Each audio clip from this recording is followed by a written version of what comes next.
En République centrafricaine, un employé de l'ONG internationale Conseil danois pour les réfugiés a perdu la vie lorsque son convoi a sauté sur un engin explosif entre les localités de Pawa et Bokaranga, dans l'ouest du pays. 3 autres membres de l'équipe ont été légèrement blessés selon l'ONG qui exprime dans un communiqué son désarroi et met en courte pause ses activités. Denise Brown, la coordonnatrice humanitaire de l'ONU en RCA, s'est dite profondément choquée et consternée par cet incident.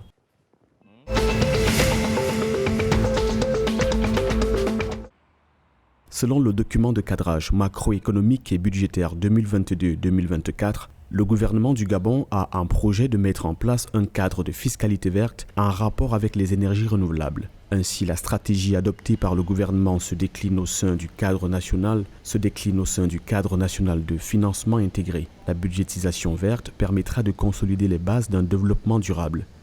Les engagements environnementaux préexistants des décideurs politiques comprennent entre autres une réduction de 50% des émissions de gaz à effet de serre d'ici 2025 et la préservation de 98% des forêts tropicales gabonaises.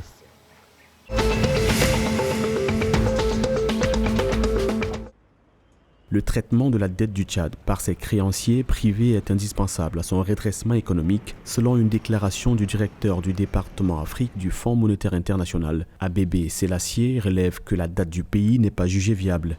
Son traitement est donc indispensable car il permettra par la suite au conseil d'administration du Fonds monétaire international d'approuver des financements à l'appui du programme soigneusement calibré de rééquilibrage des financements publics du Tchad, ainsi que des réformes convenues dans les services du FMI en janvier 2021.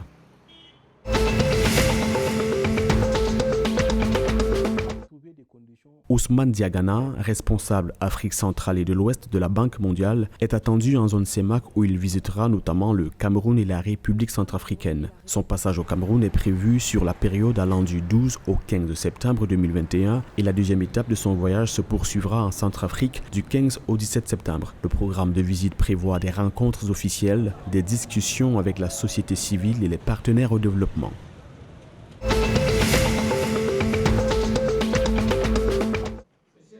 Le commissaire en charge du département des politiques économiques, monétaires et financières de la Communauté économique et monétaire de l'Afrique centrale, CEMAC, Clément Belingaba, a annoncé l'installation au Congo d'un point focal de l'Observatoire pour l'amélioration du climat des affaires. L'annonce a été faite à l'issue d'une récente audience entre la délégation de la CEMAC qui l'a conduite aux côtés du ministre congolais des Finances, du Budget et du Portefeuille public, Rigobert Roger Andeli. Le projet de mise en place d'un observatoire du climat des affaires en zone CEMAC vise à développer le secteur privé et favoriser l'emploi selon les différents acteurs.